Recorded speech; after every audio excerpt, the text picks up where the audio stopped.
Uma boa tarde a todos. Então, hoje o que nós vamos estudar juntos? Inteligência espiritual, que vem, com a abreviação QS, que seria Quociente Spiritual, seria em inglês, que foi onde começaram esses estudos, ou, na nossa língua, IE, a inteligência espiritual. E o que isso quer dizer, do que se trata esse assunto? Eu coloquei aqui 3 imagens, tá? E, na verdade, a gente vai falar sobre os 3 tipos de inteligência também, que estão sendo estudadas pelas ciências, que já inicialmente nos trabalhos de André Luiz também já eram estudadas, há muito tempo atrás, desde 1900 e alguma coisa, tá? E aí a gente vai correlacionar, mas vai focar mais nessa parte da inteligência espiritual, que é a que nós temos menos desenvolvida, no momento nosso atual, e que nós precisamos trabalhar ela para que toda a nossa vida flua e a gente tenha um equilíbrio entre todas as nossas virtudes, nossos potenciais. Aqui eu coloquei algumas fotos das obras em que eu, estudei, tirei os textos e os conhecimentos que nós vamos estudar juntos hoje. As obras básicas, tem até algumas citações aqui, mas eu trouxe em especial o Livro dos Espíritos e o Evangelho, que vai falar de uma parte mais específica para a gente estudar depois.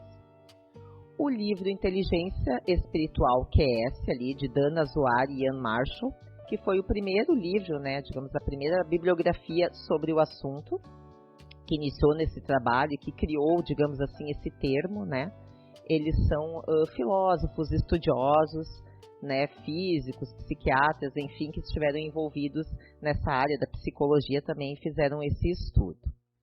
Aí as próximas 2 obras são obras espíritas, o Cérebro Triuno, que são de 3 palestrantes estudiosos espíritas, Uma, a Irvênia, ela é uma médica veterinária que trabalha com neurologia na parte animal, digamos assim, Décio Iandoli, que é um médico, ele trabalha em uma parte da medicina, mas ele trabalha também com essa parte neurológica.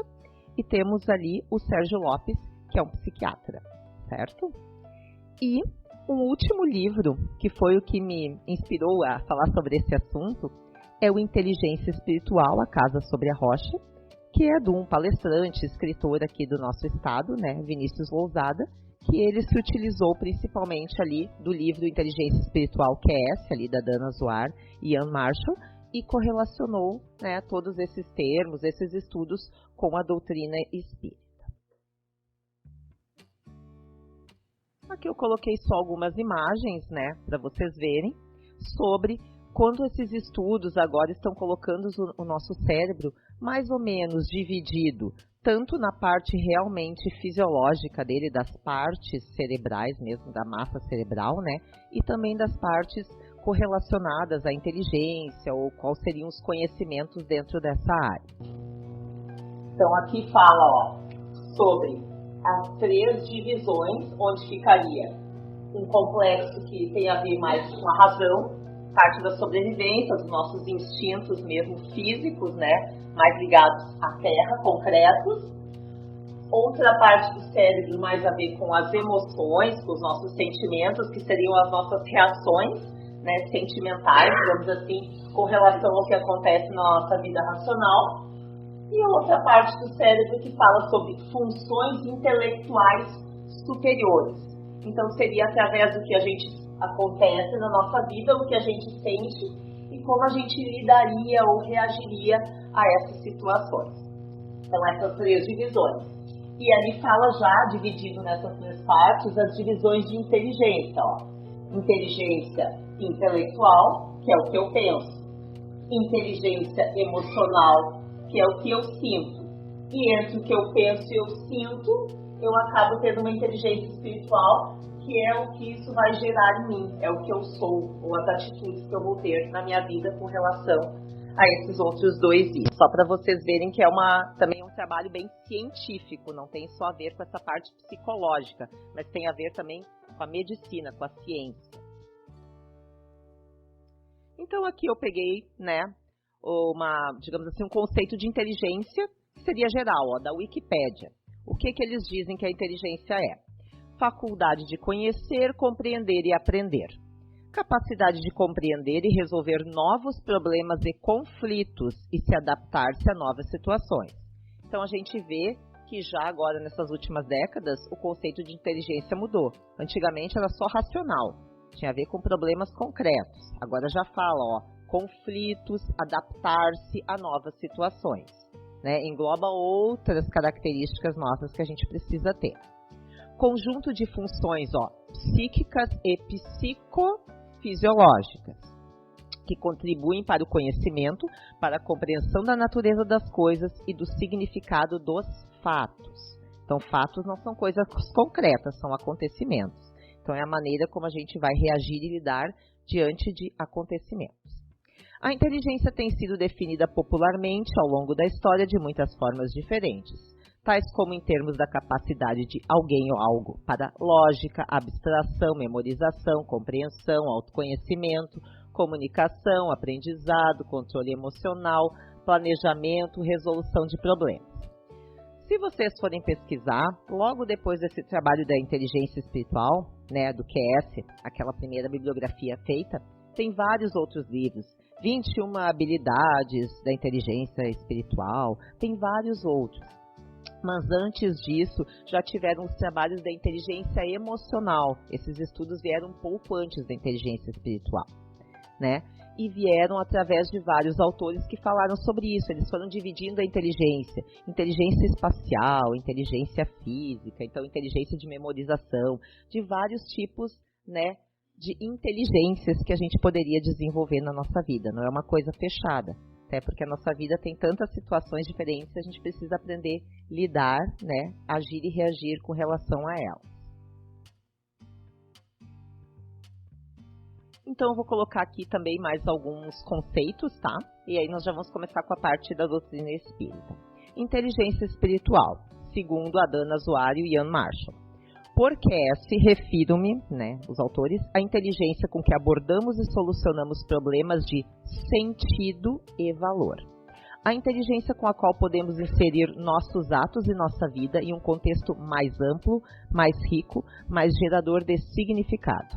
A inteligência com a qual podemos avaliar que um curso de ação ou caminho na vida faz mais sentido que o outro.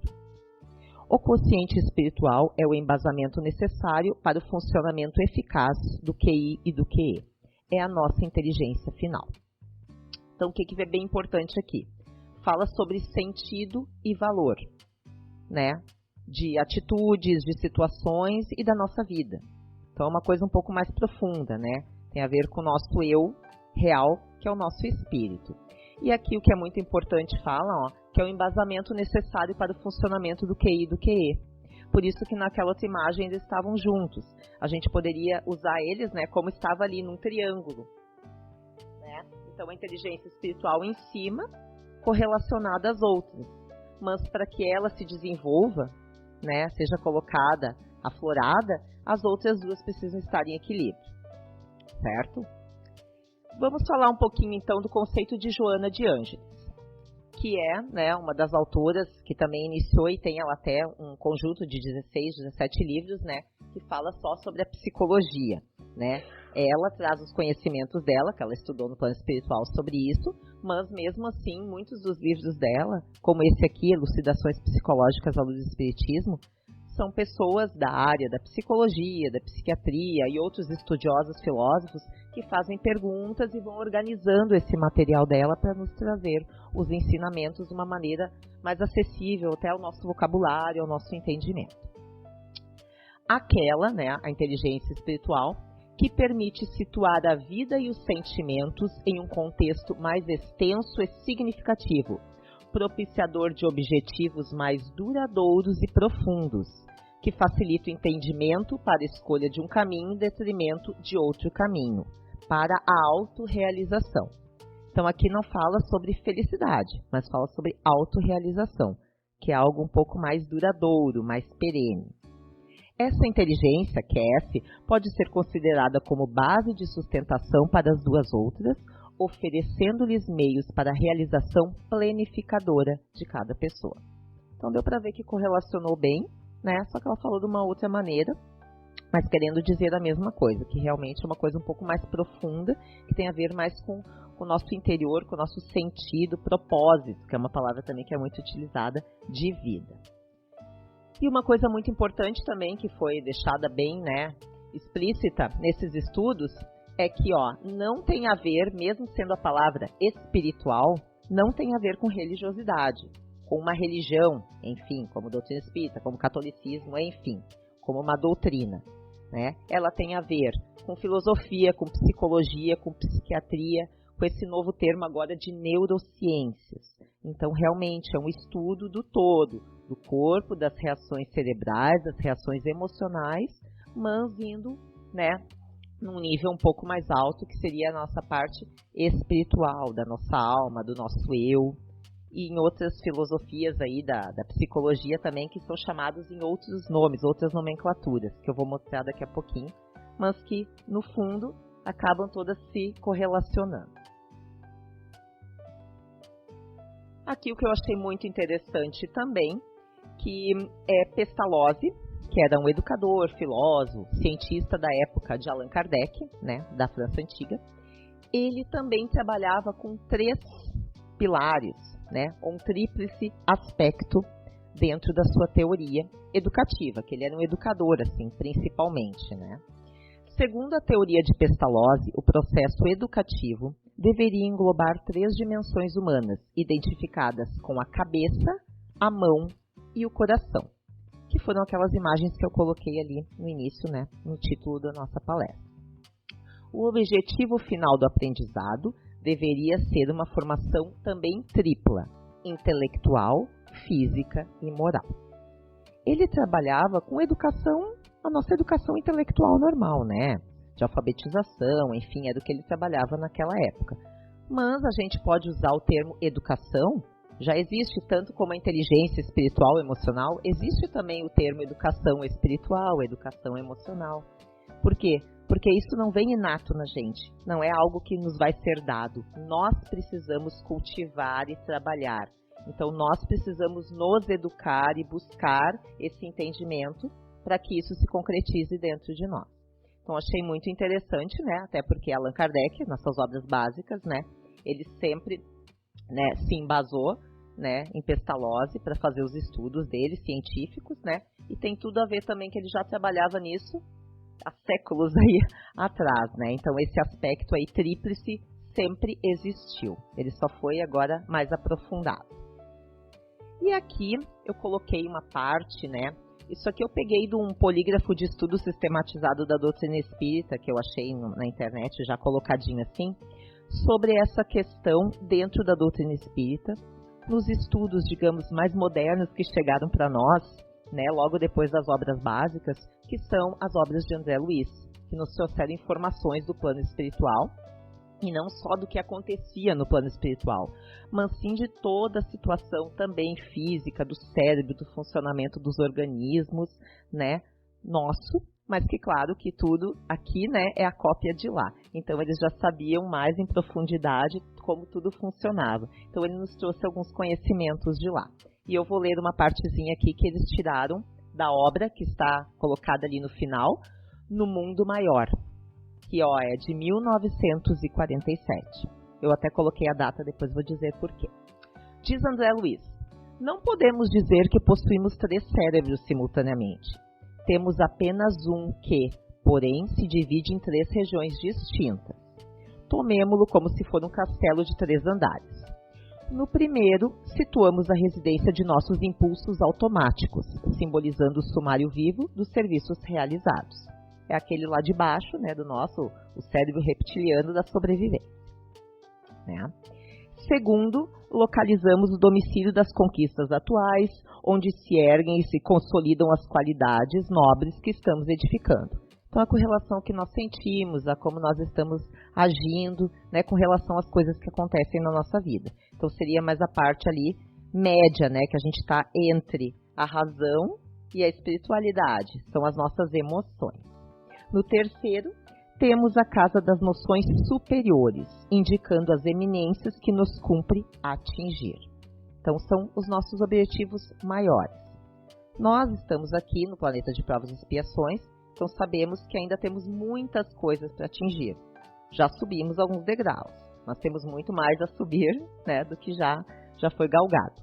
Então, aqui fala sobre essa questão superiores, são objetivos duradouros, né, objetivos mais para frente, espirituais.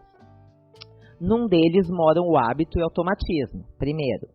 No outro residem o esforço e a vontade. E no último moram o ideal e a meta superior a ser alcançada. Distribuímos deste modo nos 3 andares o subconsciente, o consciente e o superconsciente, que é o que eu falei para vocês antes, que é a teoria, né, de Jung, tem a de Freud, depois a gente vai colocar ali, que já é daí uma parte da ciência nossa da Terra, vamos assim, né? Como vemos, possuímos em nós mesmos o passado, o presente e o futuro.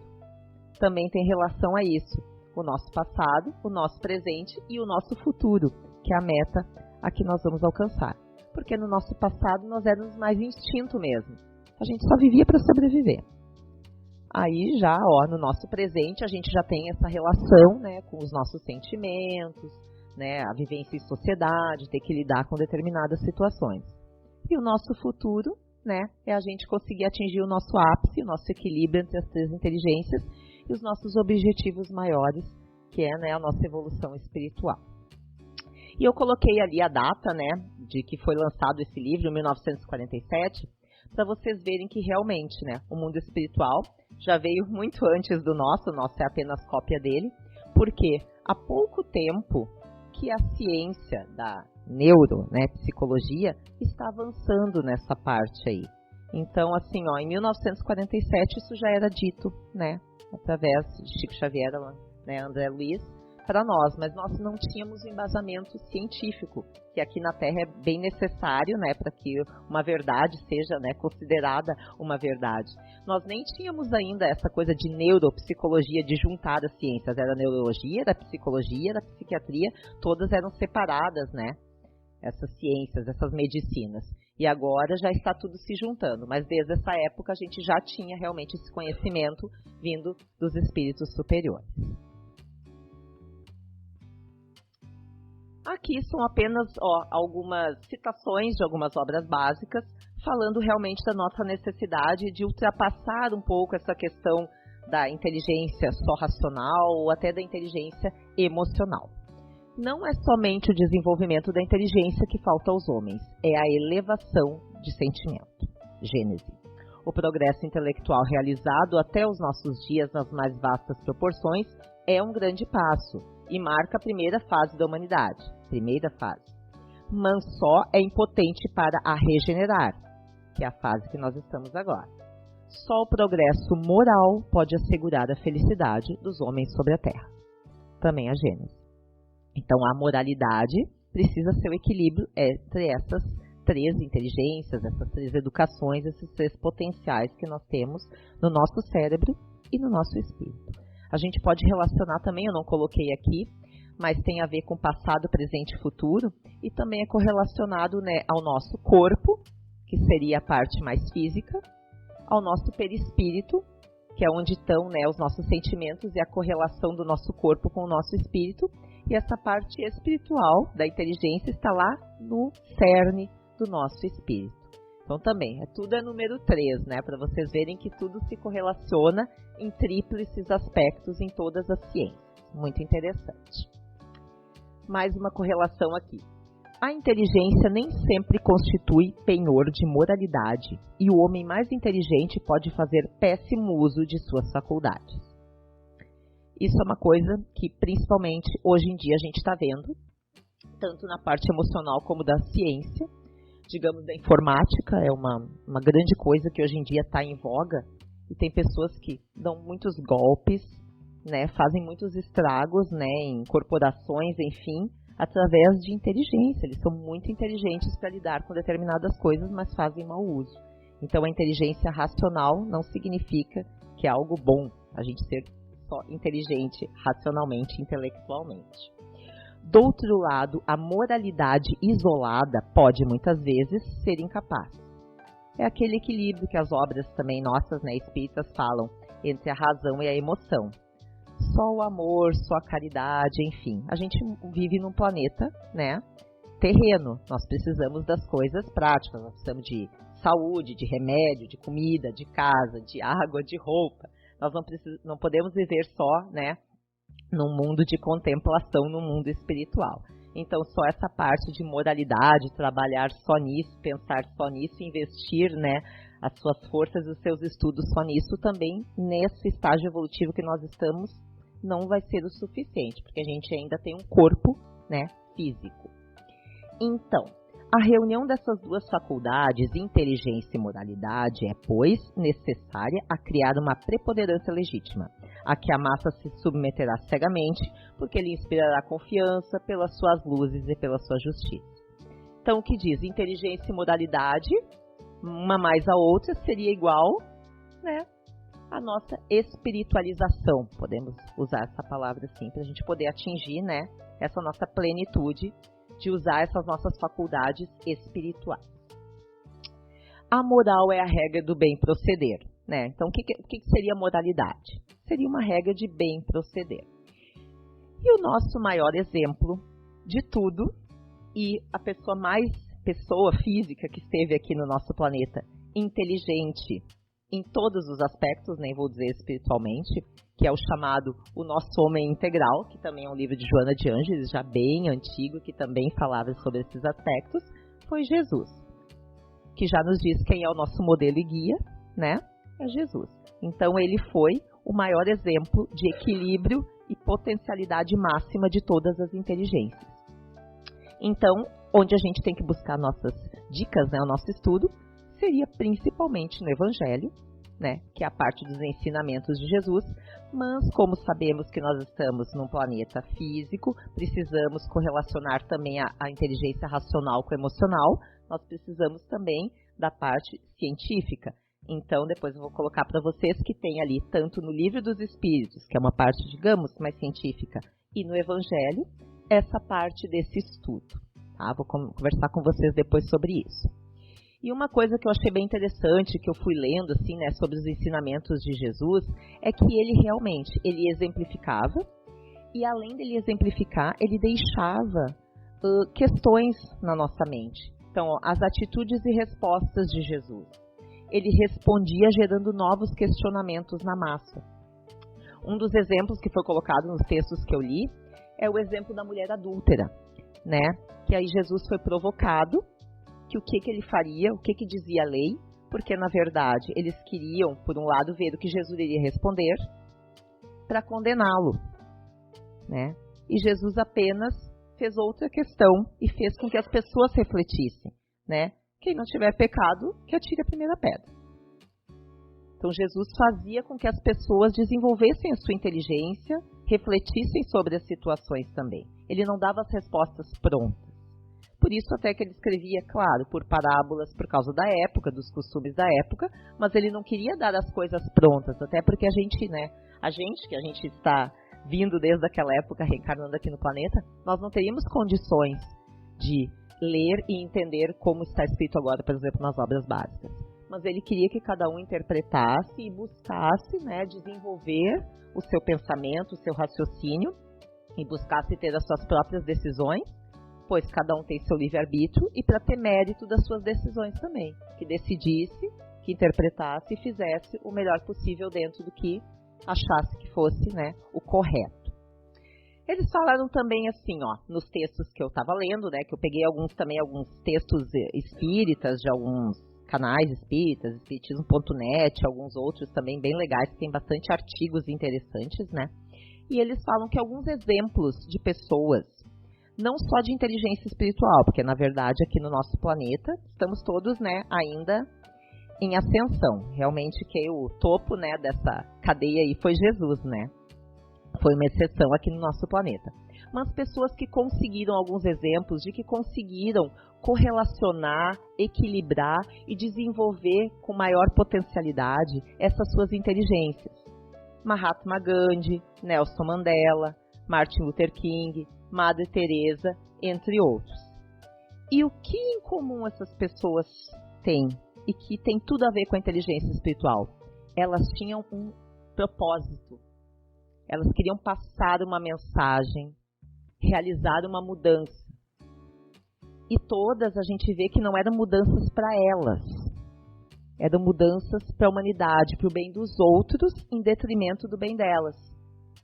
Que todas aqui sofreram, algumas assassinadas, outras sofreram demais, né, presas, enfim. Né, se vocês quiserem estudar a história de cada um, são histórias maravilhosas que realmente nos motivam, né, que às vezes a gente está com um probleminha assim e quer desanimar, e pessoas desse calibre aí, por tudo que passaram e conseguiram produzir tanto, né. Então são alguns exemplos aqui no nosso planeta de pessoas, né, que puderam ter, mesmo estando às vezes num país bem escondidinho, pobre, sem recursos, elas conseguiram, dentro dessas inteligências delas e de um propósito real de vida, de transformação, elas conseguiram, né, expandir isso e ficaram marcadas na nossa história, né? Não como Jesus, claro, que dividiu, né, a nossa história, mas realmente ficaram marcados na nossa história pelos seus feitos, né, em favor da humanidade. Aqui fiz mais uma fotinho, ó, que fala sobre o ponto de Deus no cérebro.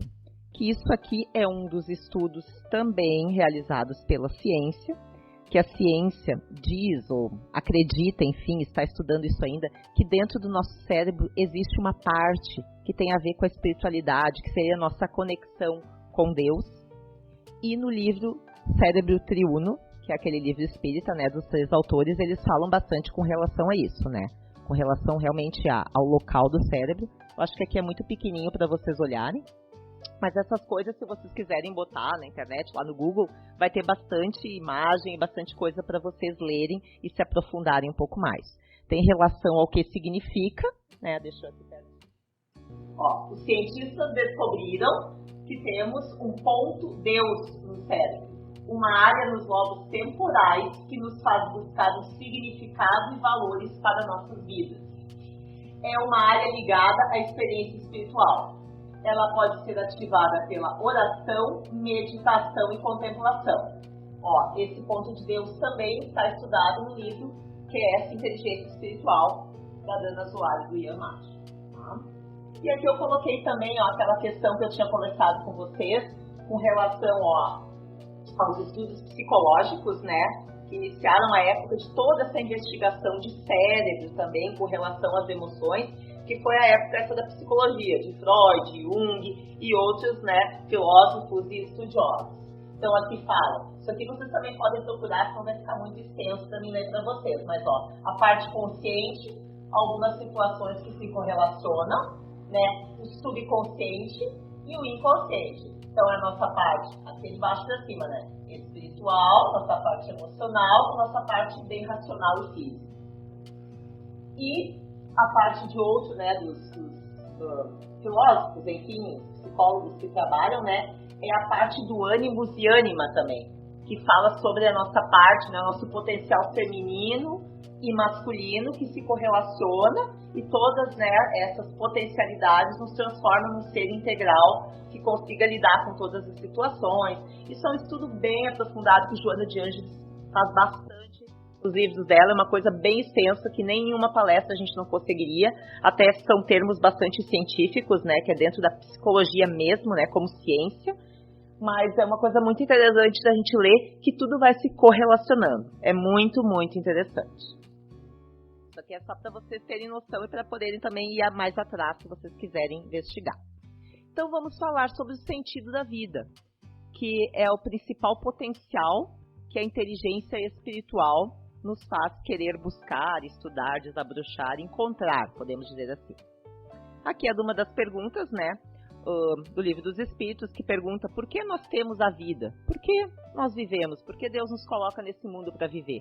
Qual seria o nosso objetivo? Deus lhes impõe aos espíritos a encarnação com o fim de fazê-los chegar à perfeição, visa ainda outro fim a encarnação, o de pôr o espírito em condições de suportar a parte que lhe toca na obra da criação. Então nós precisamos nos melhorarmos e nós contribuirmos para toda a criação, que é o meu próximo, que é o meu planeta.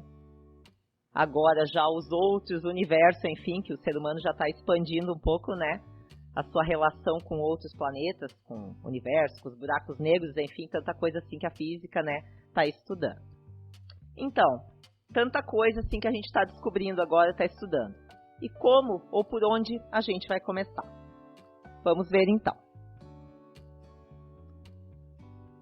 Uma terapia, né, uma linha da psicologia que é muito importante, né, que é muito interessante os livros, e principalmente o primeiro livro, né, de Viktor Frankl, Em Busca de Sentido, que fala realmente sobre o propósito de vida, sobre o sentido de vida. Tá? Viktor Frankl foi um neuropsiquiatra austríaco. Para quem não conhece, ele passou por uma das experiências, eu acho, mais ruins aqui, terríveis, né, do nosso planeta, que foi a guerra, né, a Segunda Guerra Mundial. Ele foi aprisionado, a família dele toda veio a desencarnar, né, alguns assassinados, alguns, enfim, de outras maneiras. Ele foi colocado em campo de concentração, né, acho que o último foi Auschwitz, mas ele já teve em outros. E dentro daquilo ali, toda aquela situação, né, de fome, de dor, de maus tratos, enfim, né, ele conseguiu buscar um sentido para tentar viver e tentou ajudar outras pessoas que estavam lá junto com ele. Então, o livro dele é muito interessante. Uma parte desse livro ele conta a história, uma parte da história que ele, né, que ele esteve lá, as experiências dele, né, e depois a segunda parte ele faz uma análise psicológica, porque ele já trabalhava nessa área mesmo, né, da mente, enfim, com relação aos sentimentos e às doenças emocionais, né. Então, isso aqui é uma partezinha do livro. O sentido da vida não deve ser egocêntrico, só para nós. Prazer e felicidade não são motivos para a existência. Eles são efeitos colaterais. Foi o que depois eu falei antes e que eu vou ler agora. Então, o nosso objetivo, segundo Joana de Ângeles, não é felicidade, é autorrealização.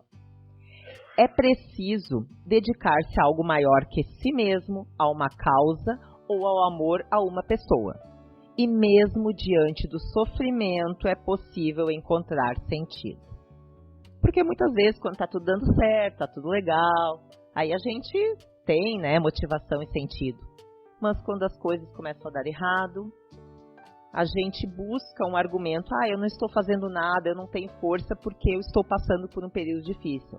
Ok, realmente, tem períodos que a gente precisa, né, se fechar um pouco, buscar ajuda, né, mas o sentido nunca deve ser perdido.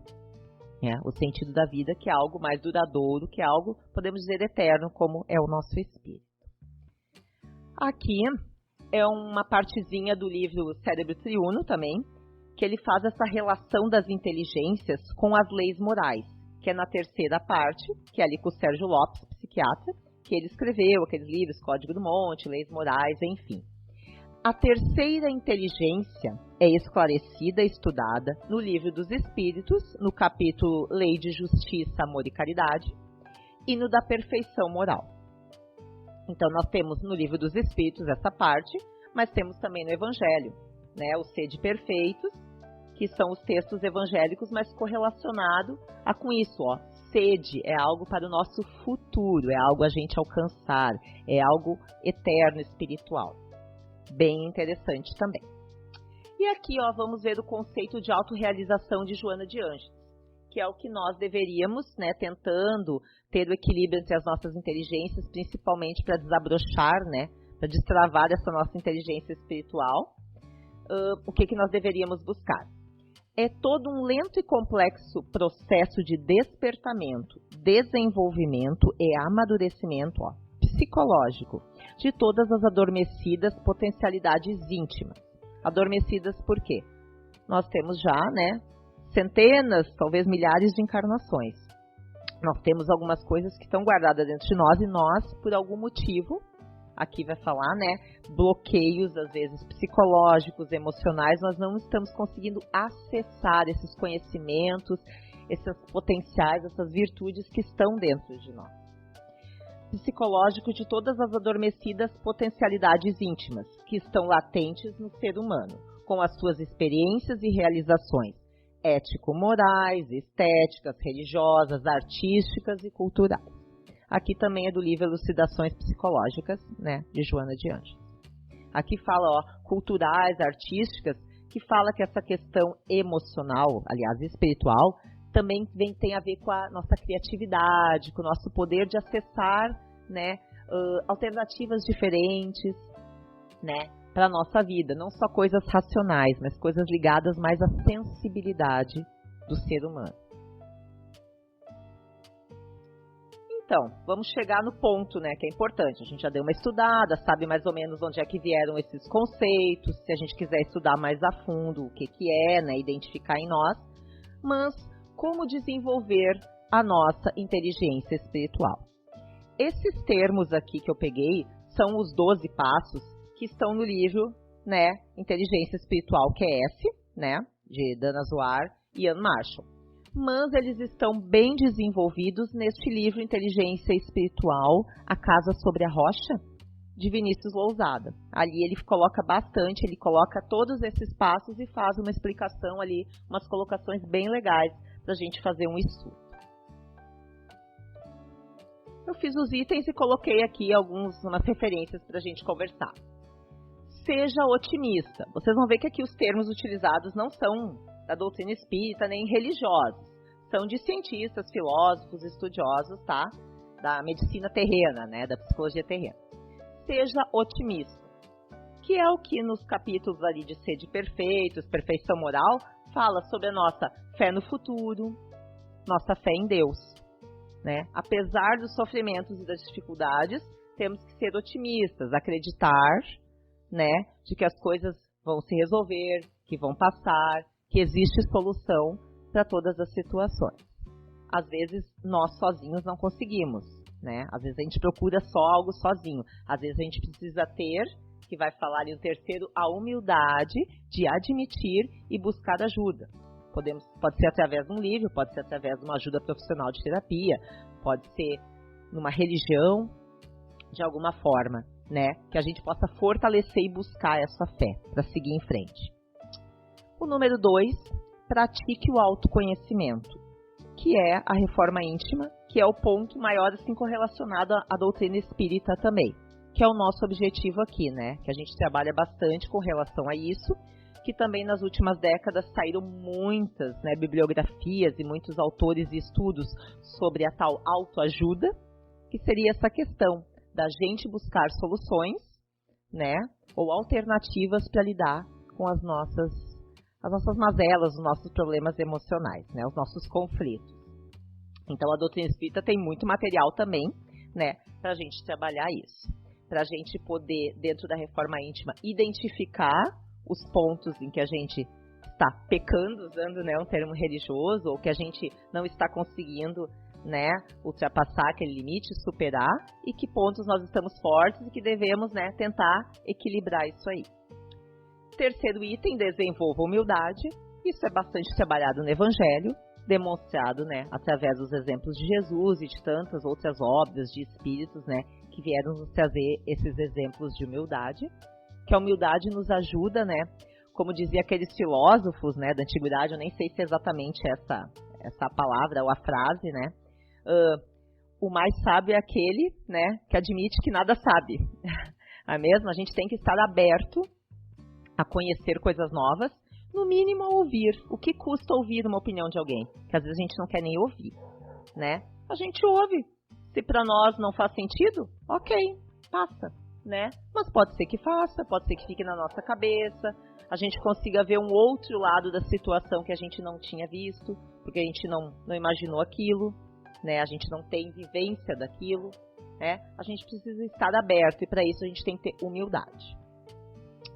Quarto item, viva a compaixão, que tem a ver, né, com a gente conseguir lidar com o mundo de hoje, né, não sendo egoísta, só pensando em si, comigo tá tudo bem, então se os outros ao redor, e não são só outros, pessoas, as obras da criação, o planeta, o meio ambiente, enfim, né, as corporações, né, se não estão bem, que a gente possa ter, no mínimo, compaixão, né, dessas pessoas, que a gente não faça tantos julgamentos, que a gente não critique tanto, ou se a gente tiver alguma crítica que seja construtiva, que a gente possa de alguma maneira ajudar.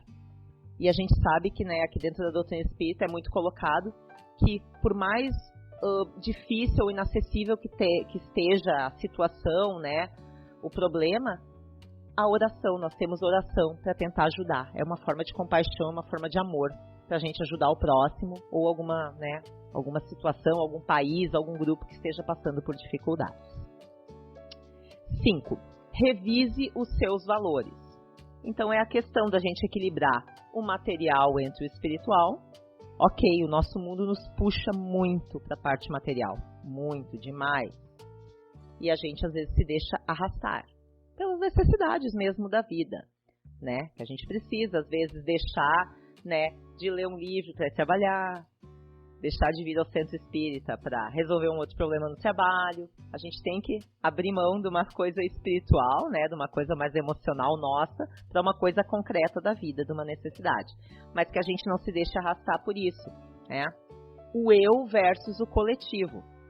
Então, que também eu não pense só em mim. Realmente, às vezes, dá tão tumultuado em volta de mim que eu nem consigo. Se eu não estou conseguindo nem me ajudar a resolver meus problemas, eu não tenho nada para oferecer para o outro naquele momento.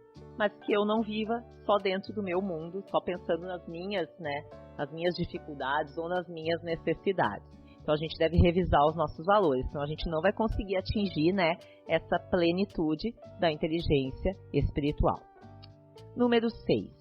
Viva o momento presente. Nós estamos vivendo demais. Algumas pessoas no passado se lamentando por coisas que aconteceram e agora tem consequências, ok? Por coisas que podiam ter sido feitas, não foram, enfim.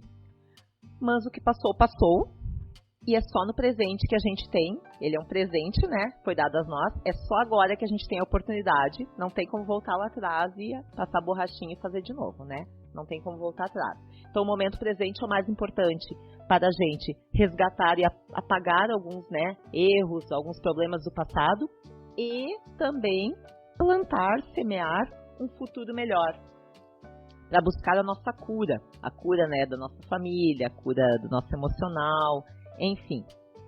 Então, o momento presente, na verdade, a gente fala muito, né, dentro da doutrina espírita, do espírito, que é eterno, a gente tem que pensar lá na frente, na evolução espiritual. Mas só pensar não adianta. O trabalho é agora, é hoje e é agora.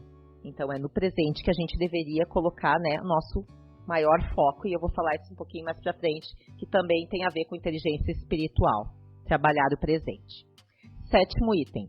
Perceba a sua interconectividade. É isso aí, ó. Viver em grupo, lidar com situações. Infelizmente, pra gente evoluir, a gente precisa estar no meio das pessoas. Né, no Evangelho fala, no Livro dos Espíritos também, que tem algumas perguntas, algumas colocações, que qual seria, né, digamos assim, o mérito daquelas pessoas que se isolam da sociedade, né, só para orar, enfim, legal, orando pela humanidade, mas não tem como elas exercitarem a paciência, a tolerância, se elas não lidarem com as situações do mundo. Então, nós, claro, tem momentos que a gente está mais frágil, a gente tem livre-arbítrio, às vezes tem um local que é muito conturbado, um assunto que eu não gosto, uma situação que eu não aceito, que claro, eu não vou ir lá frequentar aquele lugar, só porque é minha missão ir lá, né, resgatar as pessoas. Mas eu também não posso fugir das situações da vida. Nós temos, né, essa conexão, e é aí a conexão entre pessoas, entre o universo, entre, né, os animais, os vegetais, enfim, a gente tem que conviver e conseguir lidar com isso com inteligência. 8º, pratique a dúvida como atitude filosófica, que é o que a gente comentou antes, né? A gente tem que estar aberto, né, para se autoquestionar, porque questionar os outros a gente tem, nossa, né, uma lista de perguntas para o outro, por que isso, por que aquilo, por que você não faz isso, por que você não faz aquilo, né?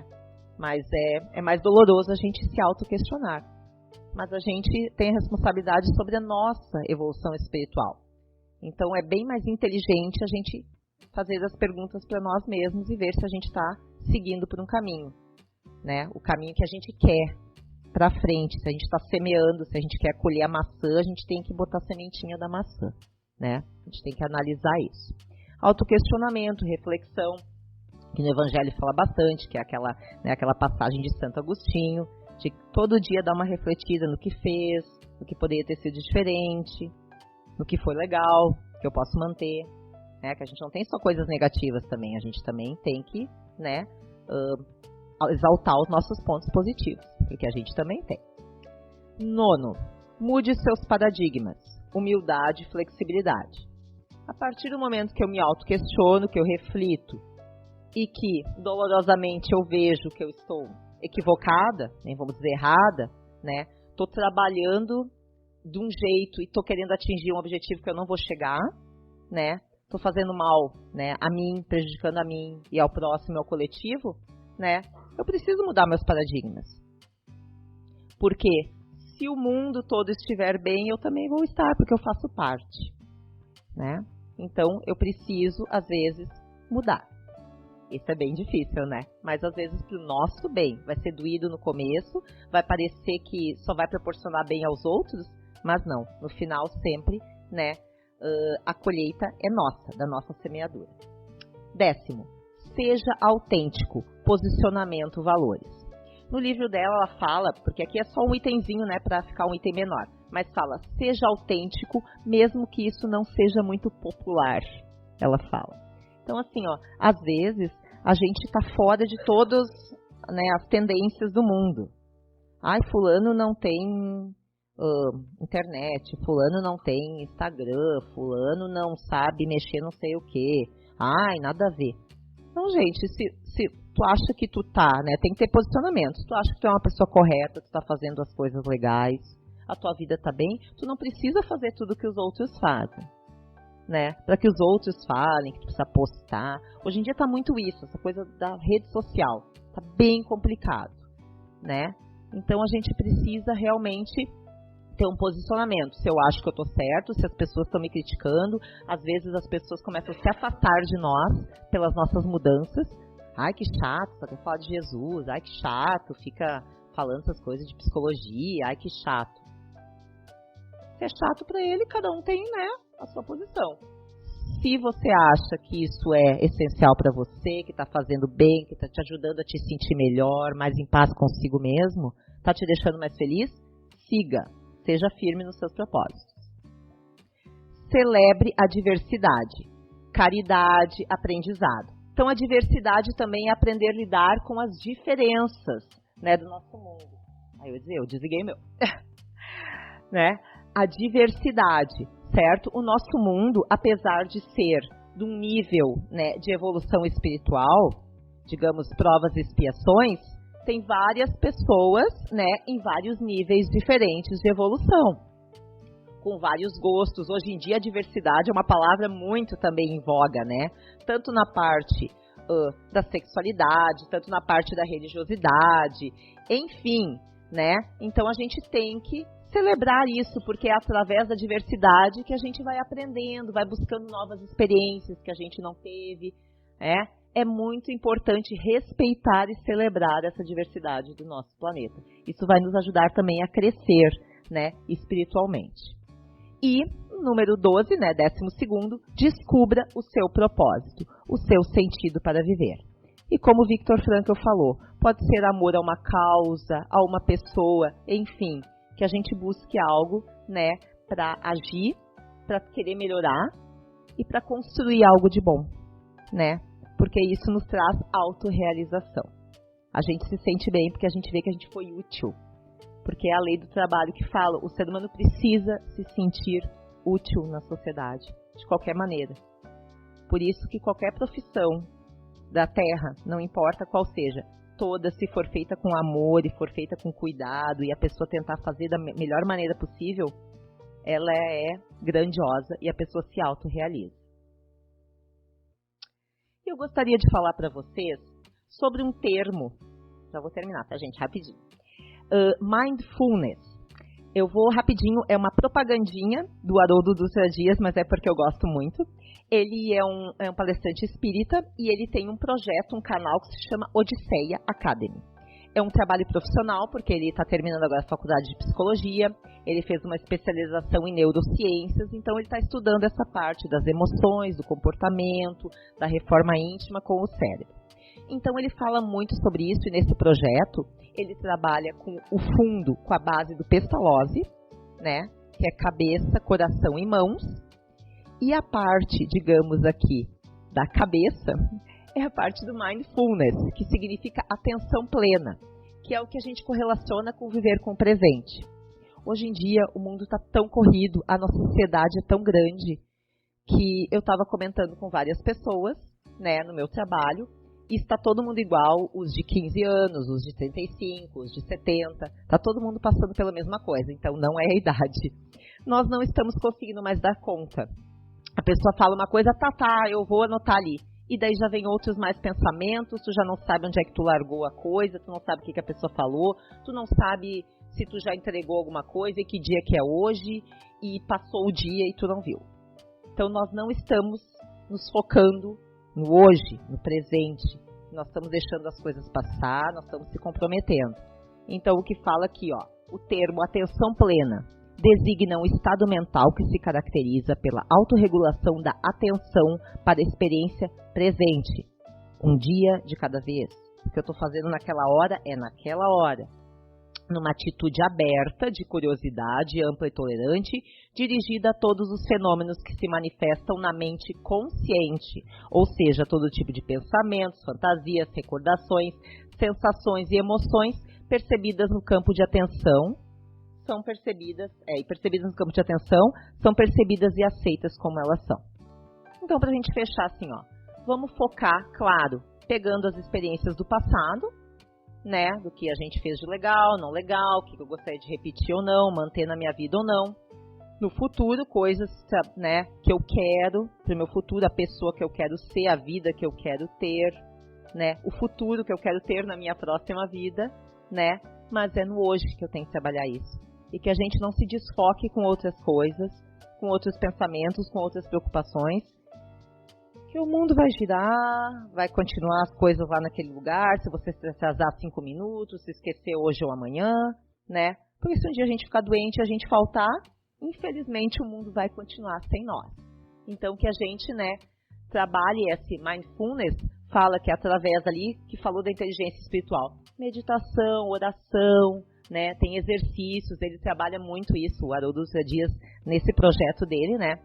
Esse trabalho são até meditações guiadas, coisas assim, mas não precisa ser isso. Pode ser assim, ó, 10 minutinhos por dia, parar um pouco, né?